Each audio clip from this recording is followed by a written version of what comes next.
I always wanted to be a dancer.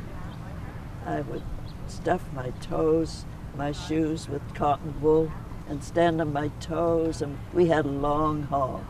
And I had a tambourine and I'd dance. As we got a little older, we had a piano, you know what they call it, the tapes. For player dancing. piano? Pardon? The player piano? Couldn't think Oh, of yeah. it. Yeah. And so we used to dance, and there was one chap there, of course, that I just thought was terrific, and I wished he'd asked me to dance, but he never did. He would sit there and do the piano. So through the winter, I'd say, Jeannie, let's walk by his house and see if we see him. And never did. But then that winter, he phoned me and asked me to go to a dance, and I was just thrilled. So from then on, I went with him for a couple of years. But he was Catholic. I mustn't go with a Catholic. My family were very strong Methodists. Oh, I didn't tell you, our father left at, didn't even know my father. He left when I was 4. So I think that has affected my whole life, because I'd be so ashamed when kids would ask me about your father, and I didn't know what to say. So, and Harry Isco, I went with him for quite a long while in the health department, and he diagnosed me all the time and said, well, you didn't marry him because you were afraid he'd leave, you know, all the boys I went with.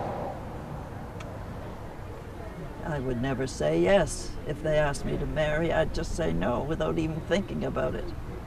And yet, Bob Hilborn in the Bird, he asked me to get married, and I didn't want to leave the work. I mean, gosh, we were just getting going. I didn't want to get married. Anyway, Beth did early, but so he became equerry to the Queen Mother.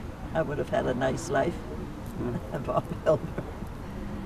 And another one, oh, I'll get my uncle's a jeweler, I'll give you the best diamond you ever had. All these things didn't matter to me. I mean, I loved them.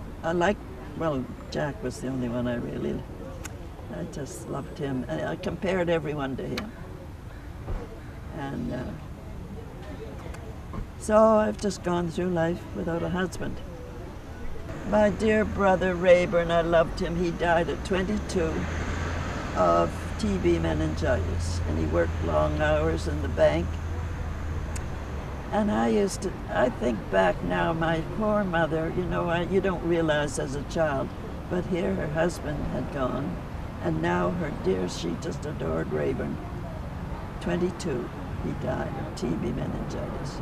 Then my sister Marg, she's a wonderful person. She went to work at 16 to support the family in Travelers Insurance Company. Then my brother Cyril. Now I think, knowing Adlerian psychology, I think my mother praised Rayburn's, you know, why can't you be like him? And he never stood on his own feet. He was always a bit of a problem and didn't study much in school. So I don't even know, he left and went to England, and we didn't even hear from him after, so I don't know, because he was 4 years older. Then my sister Connie, we were good friends, but then I went in training, and when I came back, she was pregnant.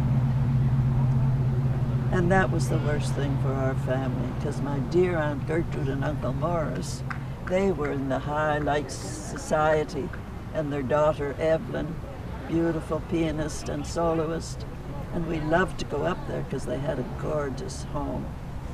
But this was such a shame to everyone. You know. She was pregnant, unmarried. Yeah, she was pregnant now. So then that was when, I think that's when Jack, because he really was in love with me too, the way I was in love with him. But that didn't happen, so. It's hard for us to imagine now those... I cried for hours, years. Every night I'd cry for years. I wasn't able to go overseas because I wasn't old enough. I wasn't quite 25. And I said, Donnie, I've got to go and find a horseshoe because I've got to get overseas. I want to go. And so I'm going to go. I'll go. If they don't let me, I'll go anyway. I'll hide somewhere. So Donnie and I, he was the paymaster. We went out in the snow up to here. I said, there I see a horseshoe on the fence. So he went and he grabbed this horseshoe off the fence. And we carried that all through the war with us.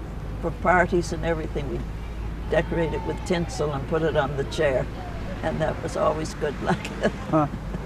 But the only reason I was able to go was the gal ahead of me, her birthday was December, and her father was a colonel, so he wanted her to go. So then I was able to go because Di Dunbar could go.